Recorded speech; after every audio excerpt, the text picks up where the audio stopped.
Hey guys, Ponce here, and today I just wanted to talk about an old team composition I came up with ages ago. I call it the Shredder comp, and it actually initially came up with it in Season 2, and since then the game just sort of changed drastically. Armor reduction, all that stuff works entirely differently compared to how it did back then, and this actually probably works better now. Um, so I have updated it for the sake of Season 4/5, whatever. And this is kind of what it looks like here. There are several variants and options to this, and I'm not saying this is, the greatest. You're going to beat everyone in the world, super serious team comp. This is more for fun. It's sort of gimmicky. The few times I tested it a long time ago, it actually worked quite well, or at least the variant on this did. So I just kind of want to talk about what's going on here and what the whole deal is. So as you can see, the team comp is Nasus in the top, Wukong in the jungle. Now there's several options actually in every single role, in most roles. So I'll talk about that in a bit. But the version I have has Wukong in the jungle, Urgot in the mid, which is the weird thing. Personally, I feel Urgot works much better in a solo lane than a duo lane, bottom lane. So I kind of like Urgot in the solo lane personally.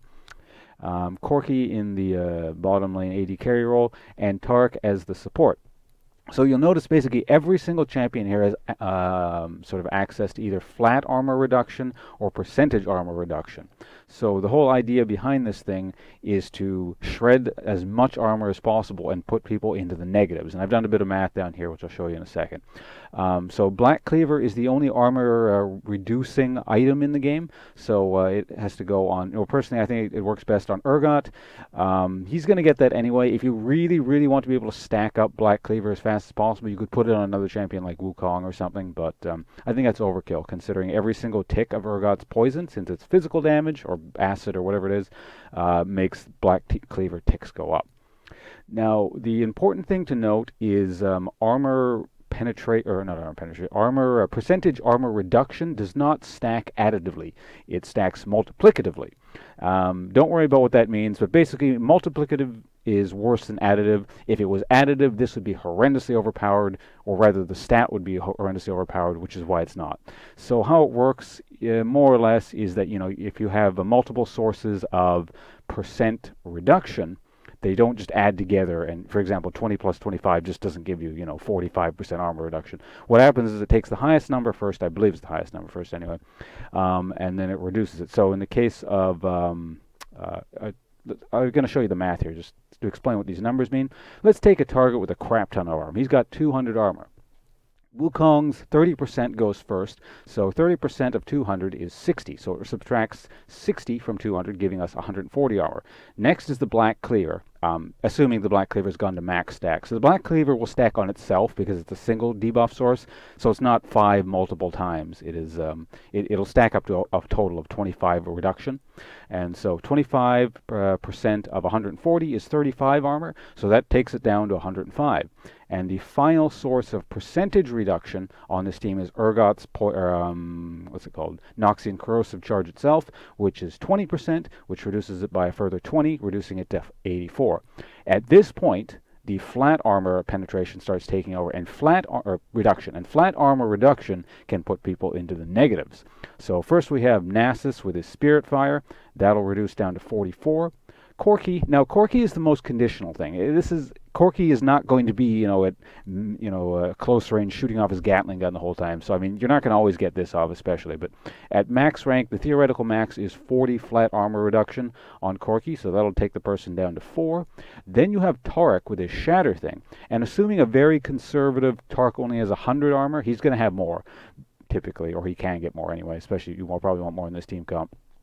But you can reduce people by 30. The base is, so I wrote down here, it's 25 plus. With 100 armor at 5% scaling, that's 30 flat armor reduction, reducing the person down to negative 26 from 200 armor. Like, how many people on an enemy team are going to have 200 armor? One, maybe two. And they have to be really stacking armor. And if the other team is paying attention, they are going to be stacking armor most likely. But the thing is, they're going to be spending a lot in armor stat, and you basically completely negate it and make it meaningless.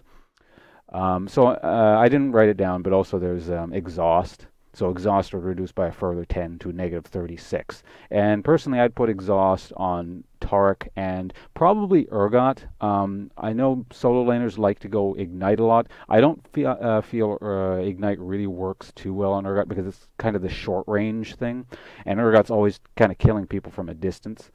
It rarely comes down to just kind of this, close range brawl. You're always trying to kite away anyway, and so defensive summoners work fairly well on it. In fact, when I play Urgot mid, I actually run a Ghost Flash just to run people down or run away from a gank attempt more easily. I really don't like the Ignite on all that much.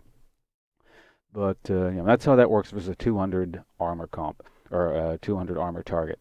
So with a slightly more kind of standard armor value of 100, you can see the numbers.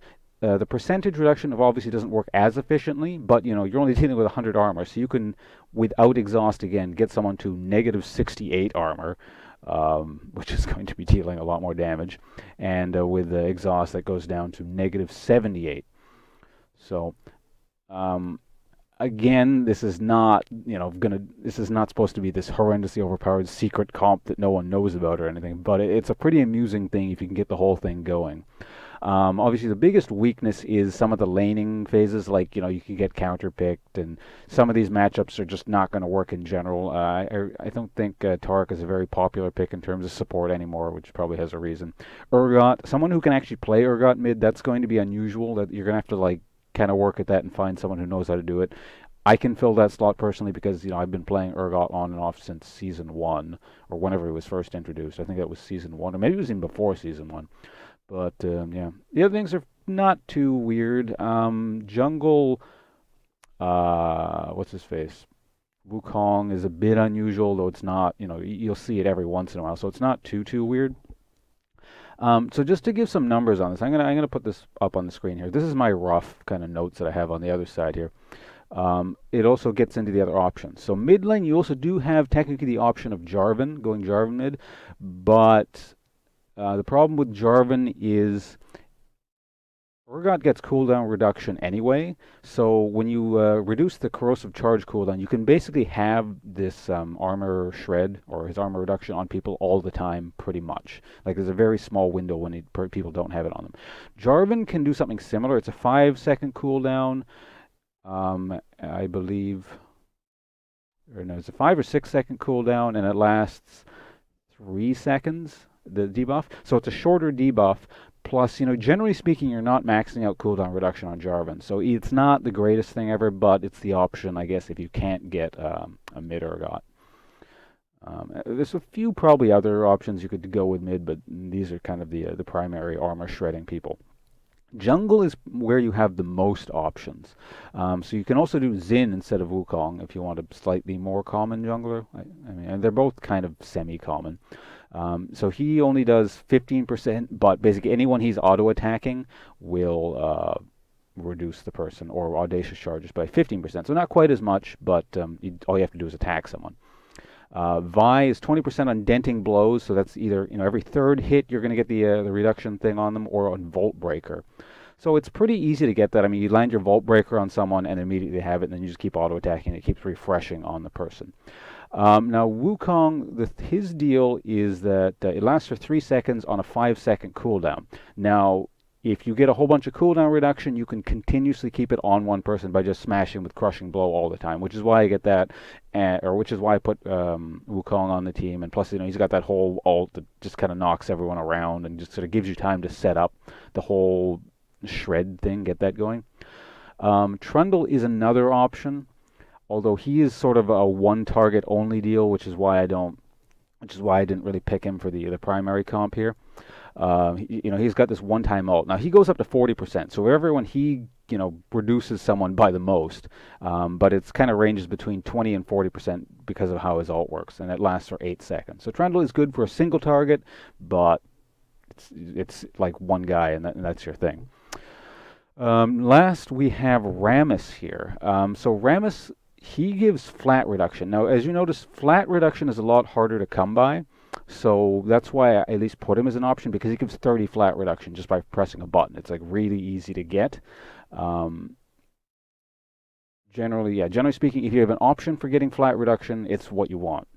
But the problem is, yeah, it's 2.25 seconds and on a 12-second cooldown. If you get some cooldown reduction, you can get, a bit higher, but yeah, it's again, it's sort of like a lesser version of, or a less extreme version of Trundle, where you're really only going to do it to one target, and then if the fight goes on a really long time, maybe you get a second target kind of thing.